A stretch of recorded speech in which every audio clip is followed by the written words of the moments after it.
बिस्मिल्लाहिर्रहमानिर्रहीम। अस्सलाम वालेकुम नाज़रीन, आप यूट्यूब चैनल देख रहे हैं। मैं इमरान खान। ये एक बड़ी बारीक वारदात है जो अब शुरू हो गई है, लेकिन चीज़ें मैं आपके सामने सारी अभी रख देता हूँ। दो चीज़ें उससे पहले मैं आपको दो तीन चीज़ें आपको बताना चाहूँगा। एक तो मैं आपको सुनवाता हूँ इमरान खान साहब का एक स्टेटमेंट जो उन्होंने माजी में दिया था। जो इमरान खान साहब ने कहा था ना, वो एग्जैक्टली वैसे ही इस वक्त पाकिस्तान में हो रहा है। इमरान खान साहब ने 15 मई 2022 को ये बात कही थी। तो जो इमरान खान ने कहा था जरा आप सुने। अब ये जाएंगे अमेरिका के पास, अमेरिका के पास जाके कहेंगे कि खुदा के वास्ते हमें बचा लो, नहीं तो इमरान खान वापस आ जाएगा। जब अमेरिकन अगर इनकी मदद करेंगे, कभी भी अमेरिकी मदद नहीं करेंगे जब तक वो इनके गले में जंजीर पूरी तरह टाइट करके नहीं डालेंगे। वो उनको कहेंगे कश्मीर को भूल जाओ, फलस्तीनियों के लिए मुंह ना खोलो, जो मर्जी इसराइल करे फलस्तीनियों से चुप करो। अगर रूस 30% कम पे तेल दे रहा है तो आपने नहीं लेना, क्योंकि आप हमारे गुलाम हैं। अगर आपने 30 लाख टन गंदम आपको जरूरत है, आप रूस से नहीं ले सकते। अगर आपने पाकिस्तान को अगर ईरान से सस्ती गैस मिलेगी, वो कहेंगे हमने आपको इजाजत नहीं दी। देखिए, इमरान खान साहब ने जो जो बातें की ना, वो एग्जैक्टली वैसी साबित हुई है। मुझे हैरत होती है कि ये एक ऐसा सियासी पंडित है इमरान खान कि उसने जो बात कही वो वक्त गुजरने के साथ साबित हुई। मैं कुछ मनाजिर देख रहा था और कुछ मैं ऑडियोज और वीडियो सुन रहा था। मैंने मौलाना फजलुर रहमान को सुना इमरान खान साहब के दौरे हुकूमत में, जब फलस्तीन को तस्लीम करने के हवाले से किसी अमन बोर्ड का हिस्सा भी पाकिस्तान नहीं बना था। उस वक्त पाकिस्तान इसराइल के साथ किसी वर्किंग रिलेशनशिप में भी नहीं आया था। तो एक आधी कोई जाली खबर किसी ने चलवाई तो फजलुर रहमान साहब की गरज चमक ही कुछ और थी। गरज रहे थे, बरस रहे थे। फजलुर रहमान साहब की आवाज में वो जोश खिताबत था कि मैं सुनकर अभी हैरान हो रहा था। लेकिन अभी अगर फजलुर रहमान साहब जब बात करते हैं तो ऐसा लगता है मिर्गी का दौरा पड़ा हुआ है। इतनी लो टून में, इतनी आहिस्ता आहिस्ता, रफ्ता रफ्ता, सोच सोच कर, बिल्कुल ऐसे घिसट घिसट के वो अल्फाज बोलते हैं। क्या वजह है? इमरान खान के दौर में तो ये शख्स बहुत गुस्से में रहता था, बहुत जज्बात में रहता था, जज्बात भड़कते रहते थे कि ये कर दिया जी इसराइल के लिए, वो कर दिया जी, और यहूदी एजेंट का ये कार्ड लेके फिरते थे हर जगह। अभी जबान जो है वो मुंह के अंदर बंद है और बोलने की जरूरत भी नहीं है। वजह यह है कि जिन्होंने आज तक फजलुर रहमान साहब को पाला है, जिन्होंने पाल पोस के इतना बड़ा किया है, फजलुर रहमान साहब उनके खिलाफ बेवफाई नहीं कर सकते। अचकज़ई साहब ने चंद बड़ी इंपॉर्टेंट बातें की हैं, मैं चाहूंगा कि आपके साथ जरूर शेयर करूं। उन्होंने कहा जी इस तमाम सूरत का वाहिद हल जो है, ये कराची के अंदर क्योंकि एक तहरीके तहफ़्फ़ुज़ आईन पाकिस्तान की मीटिंग हुई, तो उन्होंने कहा इस तमाम सूरत का वाहिद हल जमहूरियत है। हमें ऐसी जमहूरियत चाहिए जहां छोटी कौमें भी बोल सके, जहां इख्तलाफ राय को जुर्म ना समझा जाए, जहां नाइंसाफी घरों को उजाड़ने की बजाय इंसाफ खुशहाली लाए। नाइंसाफी भाइयों को लड़ा देती है, मुआशरे को तोड़ देती है और बदएतमादी को जन्म देती है।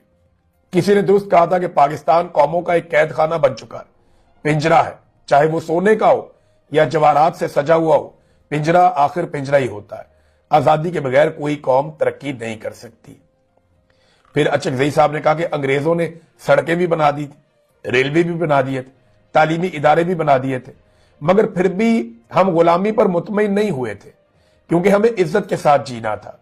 13 अगस्त 1947 को हमने एक बावकार कौम थे हम, मगर चंद फैसलों ने हमें उस रास्ते से हटा दिया। एक कुरान, एक इस्लाम, एक कौम और एक पाकिस्तान का नारा तभी कामयाब हो सकता है जब इसकी बुनियाद इंसाफ पर हो, और बदकिस्मती से वो बुनियाद मजबूत नहीं की जा सकी। महमूद खान अचकज़ई ने कहा कि बदकिस्मती से वाहिद मुल्क है जहां पे जमीर बेचने वाले को अच्छा शहरी समझा जाता है और सच बोलने वाले को मुजरिम ठहरा दिया जाता है। वफादारियां बेची जाती हैं और यही सबसे बड़ा हुनर समझा जाता है। कायदे आजम ने अपनी जिंदगी में एक बात से खबरदार किया था कि जमीर फरोशी इस मुल्क को खोखला कर देगी, और आज हम वही मंजर देख रहे हैं। जब से पाकिस्तान बना है मुश्किलात का शिकार है, लेकिन जो सूरत आज है वो हमारी अपनी गलतियों, बदउनवानियों और गरूर और तकब्बुर और लालच का नतीजा है। آج پاکستان ایک ایسے جہاز کی طرح ہو گیا ہے جو اپنا سمت کھو چکا ہے۔ ہم نے یہ تحریک اس وقت بنائی جب ہمیں اندازہ ہو گیا تھا کہ آئین اور جمہوریت پر حملے ہونے والے ہیں۔ ایک ایسی حکومت آ رہی ہے جو آئین کو منفی انداز میں متاثر کرے گی، اور وہ ہوا بھی۔ سب نے دیکھا کہ آئین کا انہوں نے بیڑا غرق کر دیا۔ انتخابات کے دوران جو کچھ ہوا وہ آپ نے بھی دیکھا اور ہم نے بھی دیکھا۔ دنیا میں کہیں بھی ایسا نہیں ہوتا کہ ایک سیاسی جماعت سے اس کا انتخابی نشان چھین لیا جائے، عدالتوں کی موجودگی میں بنیادی انسانی حقوق سلب کر لیے جائیں، پرامن جلسوں پر گولیاں چلائی جائیں اور نوجوانوں کو نشانہ بنایا جائے۔ کوئی بھی مہذب قوم اپنے بچوں کے مستقبل کو اس طرح تباہ نہیں کرتی۔ ناظرین، یہ صورتحال اچکری صاحب بتا رہے ہیں۔ کوشش تو یہ ہے کہ کسی طرح سے پاکستان آگے بڑھے اور ان مسائل سے نکلے، لیکن حکومت کی اس بارے میں کوئی توجہ نہیں ہے۔ جس طرح یہ شادیاں انجوائے کر رہے ہیں، جس طرح یہ بین الاقوامی سطح پہ یو ٹرن لے چکے ہیں، جس طرح پاکستان میں ظلم، جبر اور فسطائیت کو جواز دے رہے ہیں، جیسے عدالتوں کو اور میڈیا کو کنٹرول کر لیا ہے، ان کا کوئی ارادہ نہیں۔ ناظرین، اس وقت جب میں یہ ویلاگ ریکارڈ کر رہا ہوں نا، بڑے کروشل ٹائم اس وقت ہے، اور اس کی وجہ یہ ہے حالات بڑے کشیدہ ہیں ایران کے آس پاس۔ بہت ساری جو ایئر لائنز ہیں انہوں نے اپنی پروازیں منسوخ کر دی ہیں۔ بہت سارا ایریا اسرائیل سے لے کر ایران تک وہ پروازوں سے خالی ہے۔ برٹش ایئر ویز نے، فرانس سے آنے والے طیاروں نے، انہوں نے اپنے رخ تبدیل کیے ہیں، اور بہت ساری پروازیں جو ہیں وہ ہوا میں آئی نہیں جنہوں نے اس ایریا سے ٹریول کرنا تھا۔ تو اس کی وجہ کیا ہے؟